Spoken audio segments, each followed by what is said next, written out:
So everybody say hello. Hello. All right.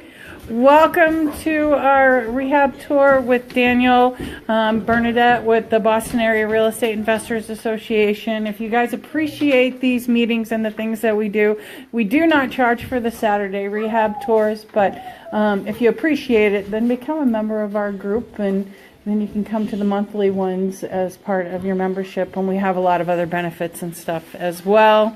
You can do that on bostonareia.com. I want to give everybody the opportunity to introduce themselves, let everybody know who you are, who you're looking to connect with, if you're a rehabber, if you're a wholesaler, if you're just getting started out, if you're a real estate agent that can help people in the area. So why don't we start here? Hi, my name's Bob Wallace, and I'm new to the group, and going to be rehabbing. Awesome. Hi everybody, I'm Krista Emerson. I am a real estate attorney. I work with a lot of investors, wholesalers, rehabbers, and I'm happy to meet everybody. Hello, Chris Rowley. I'm just getting started out in this rehabbing business. Okay. Hi, I'm Aiden Deludillo. I'm a wholesaler, or relatively new to wholesaling, and licensed plumber. Anybody needs any work, I guess. And also trombone and flipping, so. Steve Kamara from 78 Properties in Stoughton. We do rehabs and some wholesale. Okay. And you're looking for properties where? We're looking for properties mainly on the South Shore. We're out of Stoughton, so that area, but we'll go anywhere for the right deals. Okay. Hi, I'm Dwayne. Just an agent and just being nosy, I guess. Just an agent? No, I am like the top real estate agent in the area, and I want to help investors. I'm the top agent, as my mom says. And I am here to meet a lot of people. Awesome. Hi, I'm Howard Harrington. I'm an agent with Keller Williams. I also own H&E Realty Enterprises, and I do rehab. Awesome. I'm Keith with 78 Properties, Steve's partner. We're actively looking for houses anywhere. I'm Pat McMillan, relatively new, and I'm looking at wholesale. Hello, I'm Andrew from Dawson Homes Real Estate. I'm a real estate investor, wholesaler. I'm looking for buyers, I'm looking for partners. Anybody in real estate, because I could use more people on the team and more contacts as well. So network is your net worth, right? So Absolutely. And I'm Robert Thompson. That's my husband, and we're partners. So what he said. in life and business. Good morning, everyone. My name is Joel, and I'm a tax deed investor. I currently am in the process of getting financing for my first project in Connecticut. And after I get this done, I'm looking to get other properties in Massachusetts and Rhode Island. Hi, I'm Patana. I am an investor and wholesaler. Hi, I'm Elise Saylor-Breck. I'm a real estate agent in Cambridge and Somerville.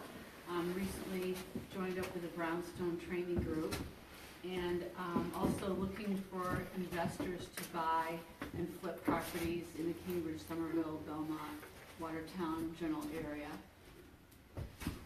My name is Hunter Ross. I'm from Waltham, real estate investor and also wholesaler. Awesome. I'm Susan Phillips. I'm a semi-retired realtor from Florida, selling for 12 years, and I'm an investor looking for deals to remodel. And I'm Lisa French. I just love homes. I'm also a licensed real estate agent. I don't practice. I am actually remodeling an antique home. I got it to learn more about the industry.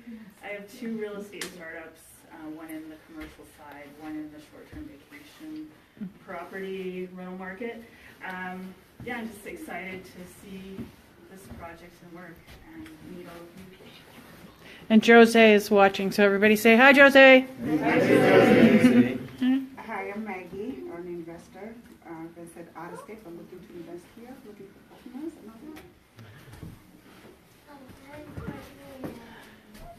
I thought you were our wholesaler. I'm Sean, and I'm looking to learn as much as I can so that I can be financially independent. Awesome.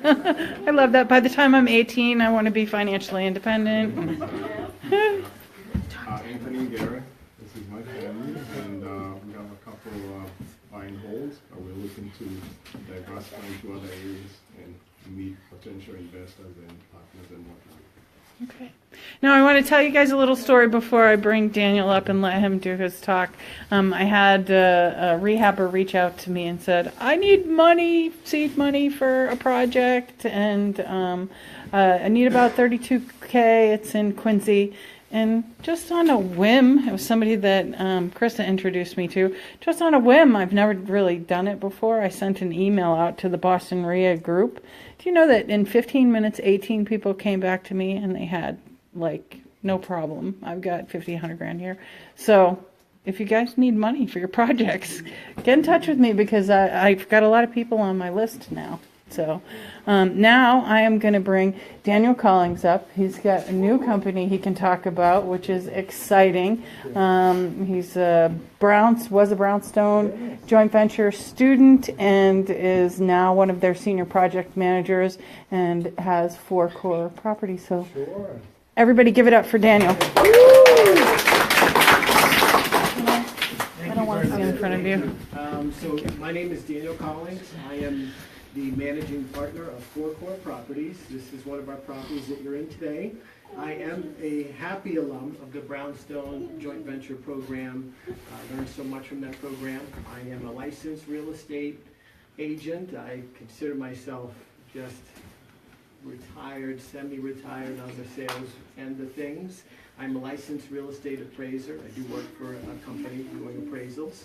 But this is something that I really love. This is my passion that you're in today, and I wanted to give you an opportunity to tell you more about this project. And I'm also a landlord too, and I'm looking for properties to buy and rehab. I'm looking for properties to hold and be a landlord, and I love that stuff. I'm looking to do some wholesale opportunities. I would give you detailed analysis, not just here's a house, give me this. I'm going to give you a breakdown of what I would do, what a typical investor would do, and I think being a rehabber, I think I'll get the number that I'm asking for.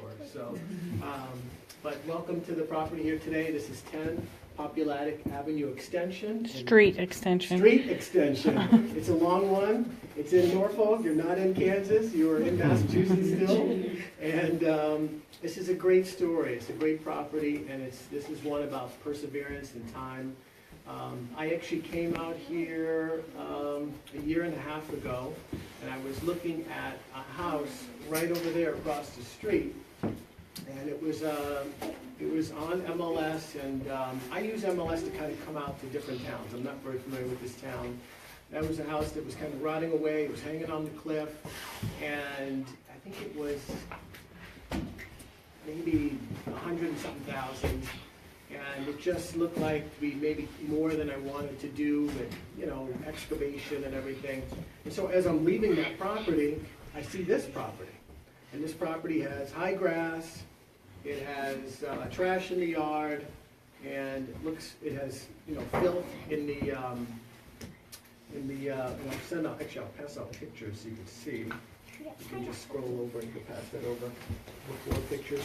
So it has all the things that I kind of look for, trash and everything. So obviously no one was living here. Looked in the window, moldy, disgusting, as you'll see, and I started to research who owned it, and I couldn't find an address, and I didn't have the tools that I use today. So I tried to call, couldn't call, mailed a letter, came back, and I ended up meeting an agent who's actually selling the property for me because she wanted to meet with me and ask me about my business and what kind of deals I'm looking for, and she actually lives in this town. Yes, Nikki. There's Nikki. And so Nikki met me at Panera Bread in Dedham, and I appreciated her initiative. She wanted to get to know me and understand my business. And so I said, by the way, at the end, because she kind of understood. She had familiarity with short sales and dealing with distressed property. I said, by the way, there's this property in your town, and it's driving me crazy. I think it's a great deal. I just can't find who owns it. And she looked it up and called me that night and said, I know the person who owns the property. And so, long story short, We were able to negotiate directly with that person. The bank later got involved, and we came up with a price of, I was trying to get it at 140, but we would all have gone on vacation. Yeah. But we ended up getting it for 190. I think we ended up around 194 after closing costs and things. And my budget was around 110. That included a septic. This house is a 1997 build, so it's practically very new. It's pretty square. So that's what I love about it. You're not dealing with the old stuff where you just want to shoot the house. You're dealing with pretty relatively level, good bones. And it was vacant for 8 years. So, you know, we assume that septic doesn't work. We assume that it was oil. You always assume things don't work. Heating system was rusted, as you'll see. So 110 was our budget. We figure carrying costs around 35,000. You have your taxes and things like that, probably about $8,000. Originally, we were targeting 410 as a resale, which would net us around 50,000. So, you know, after learning the town, being an appraiser, seeing sales, I use Redfin very religiously. It's a great app. I think it's an amazing app where you can see things that come on that are similar, and you can tag it, and then when it sells, I say, okay, there's validation, because I didn't know about this town. There's validation that I could get that. So, you know, after seeing the market and the demand, our list price is going to be $449. I feel very good about that. And, Your smile just got a lot bigger. let me sit at the closing table. Yeah. So I feel good about that number, and that's our so 190, 195 buy. We're probably going to end up around 98,000 on the rehab. Hard money will probably be around 35. We've held this one longer, and we'll talk about that. Challenges, even on what I think is an easy project. If I give anyone in this room a project that's built in 1997, they'd probably be happy, as the houses we live in. But you always have challenges, and so we'll see how it ends. So, should we go into? Go ahead. Okay. Yeah, what you did, all that. So basically, what we did here was, as you see, the number one problem was it had mold. So we had to kind of rip out a lot of what you see here.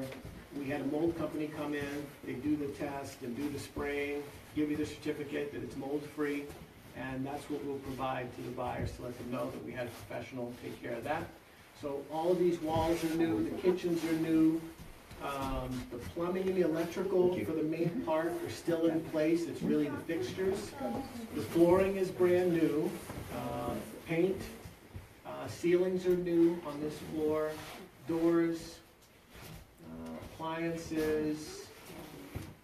We did some work to the septic for Title V. Landscape is not done yet. The weather obviously is not cooperating. We did a new walkway out front, power washed the house. We converted to propane from oil. Brand new heating system, brand new water heater. New bathrooms completely. And that was, and we refinished the basement. Again, we had to take down the walls because the walls weren't to code, so that's kind of where we had a little bit of an extra more work. So we put up new walls, kind of boxed everything out, and that's pretty much it. Okay. Real quick, everybody say hi, Dickens. Hi, Dickens. Now, I can talk about the challenges, obviously. This is a property we bought October 20th, and when I bought it October 20th, I said, in 3 months, we'll be on the market. And some of the challenges when you step outside of your network is you have to rely on different people that you might not have used very often. So this is a contractor that I used in Shrewsbury. He did an amazing job in Shrewsbury. He GC'd that job for us. He brought the plumber, the electrician. I basically went through, spent a lot of hours, scope of work. He wanted to do everything. I said, okay, you can buy everything, you can do everything. Here's the number. And it was about 65, 70,000, I think. After extras, we'll probably be at 80 for him, so about 80,000. His electrician pulls the permit, we get power on the house, and then the electrician just disappears. Oh, gosh. So I can give you the name of the guy never to use. The permit system's online, you can look it up. I've never met the guy, he disappears. But the GC tells me we got a problem. The guy's disappeared, and I'm in Nigeria, Africa with my fiance. Perfect timing. So I say, okay, let me call my buddy and see if he works in Boston, if he'll come down and do it, because everyone's busy. And when you need someone and they know that you need them, they'll tack on extra. So, you know, you already know you're at the end. And the GC, for his part, was willing to eat that extra because he owned it, and I appreciate that about him. So I brought in another guy. He was really busy. This is my go-to guy. And sometimes you get nervous because it's 2 weeks, you come back and nothing's happened. And you're just talking about rough electric. You know, the electrical inspector basically wanted us to replace the wires in this bathroom, this kitchen, and the dining room. And then add fixtures. That's it. That's pretty simple. And Can I ask why he wanted those specifically? there was the upstairs bathroom, we believe, was what leaked. And so a lot of the mold, as you'll see, was all in the kitchen area. Okay.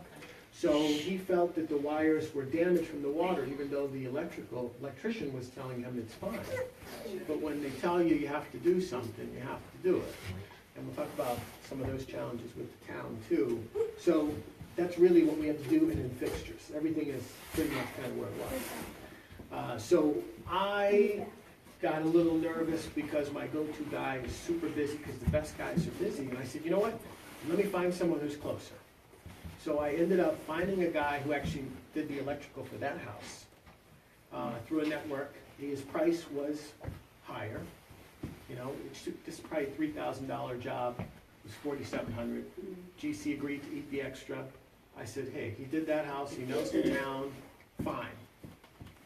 Overall, good. There's still some things that we have to do, and he could have done a better job, and it took a little longer with him. But that probably ate about a month of our time frame, right there. A month of our time frame. So my advice is, you know, if you're going into an area you don't know, always still meet people and build your network so you have backup, so you're ready to go. Very important. Another challenge we had is the town hall closes on Fridays. So if you miss that window, you've got to wait till Monday. So that probably is about 2 weeks right there of just missing where we could have got a sign off, and we have to wait, and then they come out, and then this is wrong. So this is a very, very, very tough town when it comes to stuff. We had forced hot air, and I was going to keep the forced hot air, and I had 3 guys, one from Stoughton, that I used say, I won't go to that town. That guy's tough. So that's why we went hot water baseball. So, you know, just, they're very tough, which is fine. But I think that's some of the things where they came back, the wrong insulation's in a wall, you have to wait till Monday. Instead on Thursday, things like that. So those are probably our 2 challenges. Electrical, town. Would I like more than one painter painting the house? Yes. You know, things like that. So what you learn and what you can do is sometimes you have to, it's better for you to pick and GC it yourself sometimes in certain situations. And this might be one where maybe it would be better. Okay. How often did you or your replacement while you were away check in to the project, and who knew that the insulation was the wrong insulation? And how did they do that? How did they put the wrong insulation in? I mean, sometimes you have changes, or sometimes a town can have a different requirement than what's typical. So you have a GC from, you know, the Auburn area, and he does a lot of work out there, and he gets away with, you know, because we had to redo that wall, the kitchen wall, and he puts in an insulation, and the guy comes in and says, no, sometimes it could just be town. Like we're doing a water test because we're on septic. That's $640 in this town. Some towns it's a couple of things, they want you to test for everything. My joke was, you're not gonna die drinking water in this town, you're gonna check everything. So, you know, everything's just a little bit more expensive because they have very stringent requirements. This town is known for that. So you're saying this town is, well, we sometimes say this in Somerville, they're very, very tough on developers. To the point where some people, once they do one, they decide they're not gonna do it again in a certain town. Would you say that about this town, if you were to do this project over again, or do another house in this town, would you hesitate and probably not because of the town? I would totally do another project and tack on 10 grand. And I'm looking at a project in this town, but absolutely. But now that you know, but you're right, I think it's a little bit of, you know, anti-developer. And they think that we're gonna cut corners, but to me, we're pulling permits, oh, new roof too, sorry. You know, we're pulling permits and we're doing it right, we're inviting you in. And part of it is we had an assistant building inspector who came through and then he retired. And so the other guy had to come in and he just had this. So that was a little bit of delay too with his list of what we wanted to see. And, you know. Okay. Question over there? Yeah, what's the square footage? 1824. Question about the mold company that came in. Yeah. Did you? What did they do again exactly? What they do? So actually, the GC sprayed stuff, and then they come in. I've never seen it. I just know I have a certificate that says mold free, and if there's problems, I claim them. Okay. But I've never seen it in action. But I believe it's involving spraying, and then they do test. And that's a way of keeping the drywall, right? No, this is all new drywall. So what do they spray? Just We had it open like the what underneath? Yeah, the framing. Oh. Yeah. What were the expenses to remove it? $3,000. It's not as bad as you would think. Throughout the whole house. Mainly this floor, mainly basement dark. Upstairs spots, not so much. Yeah. So the GC on just on average, he mostly kept on time. It's just his subcontractors were the ones that had some of the time issues. For the most part, he was here. He was communicative. I like that he would tell me if there's a problem. So yeah, I would use him. Yeah. I would use him. I might use some more. You know, let me control the subs. Okay. You know, and do it that way.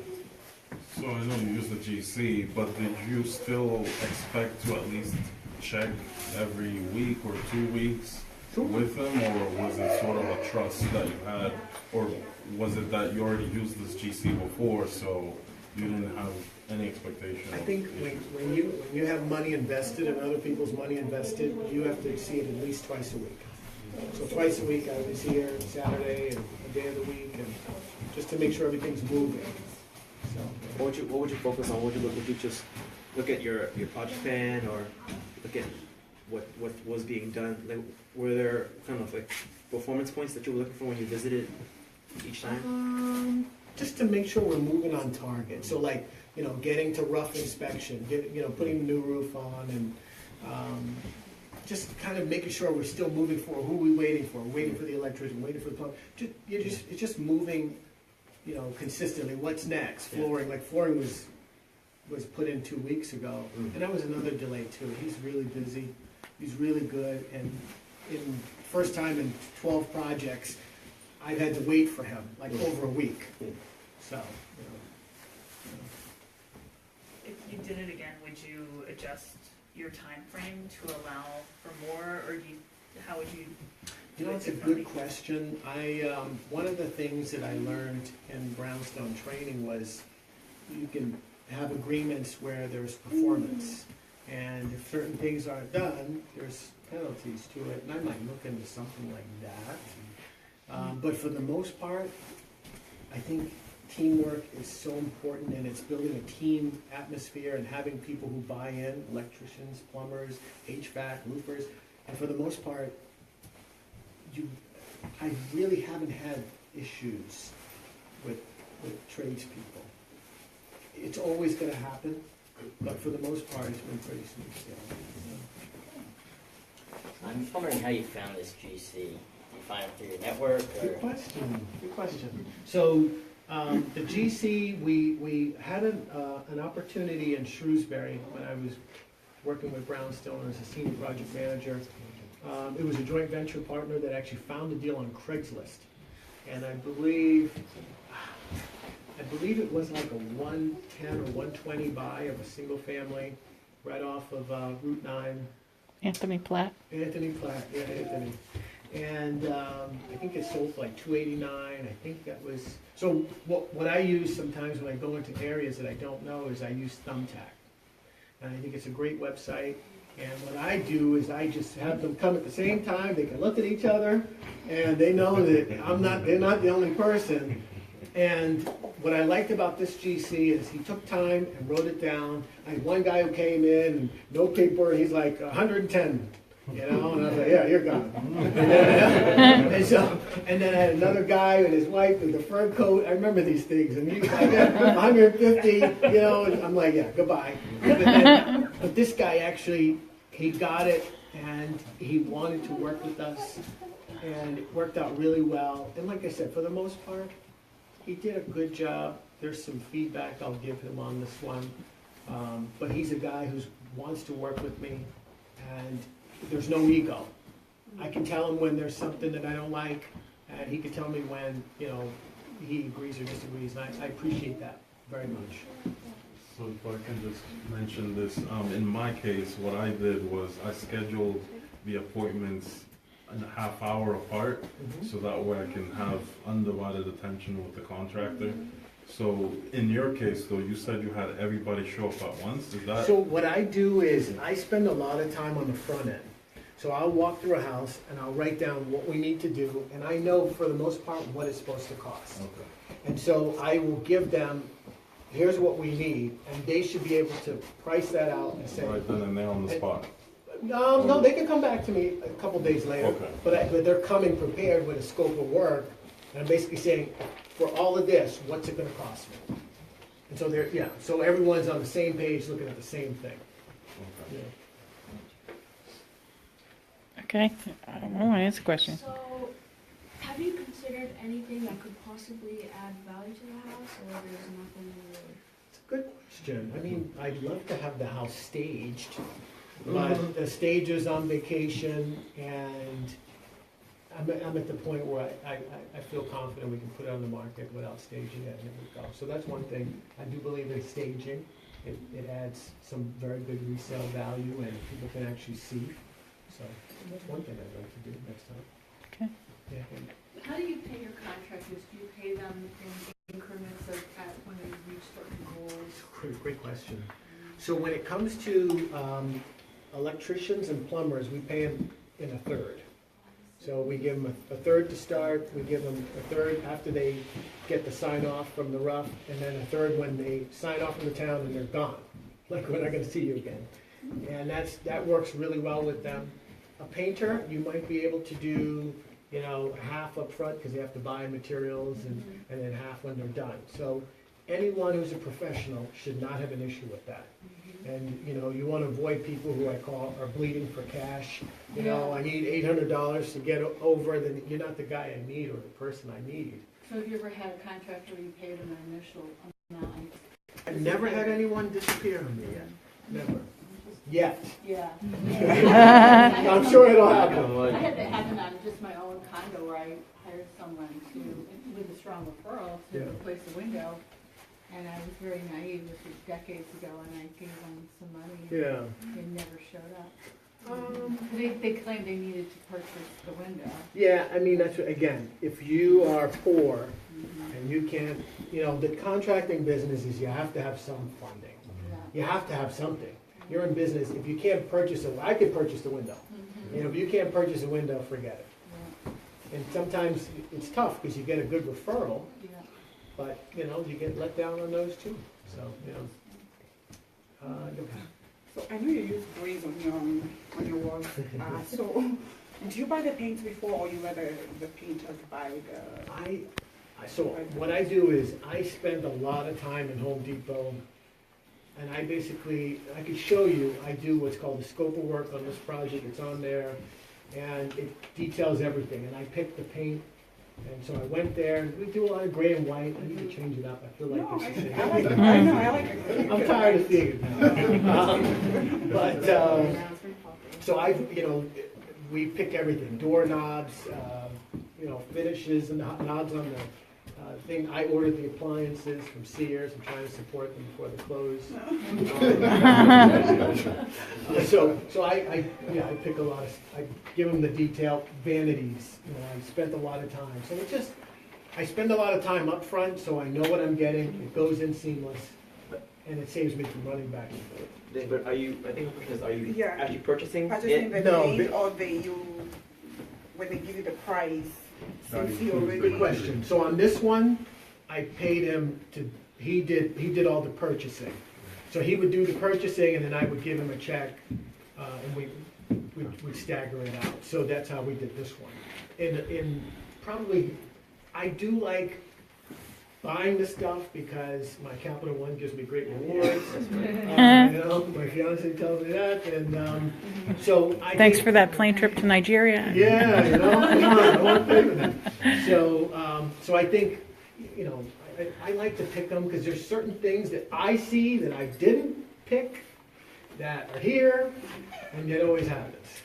So, like doorknobs. I wanted the $12 Defiant, I get these rental doorknobs. Fun.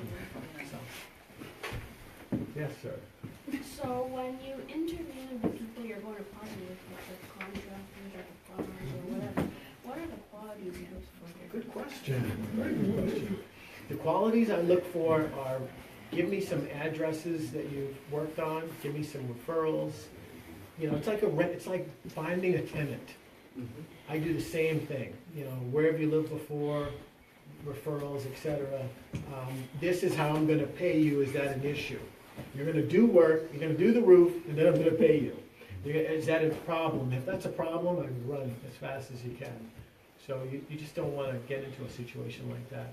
So those are the qualities that I look for. And now maybe I'll ask them about subs. I have to dig deeper. So we had one back there, or? I think he asked. Okay. Do they have a pool in the back?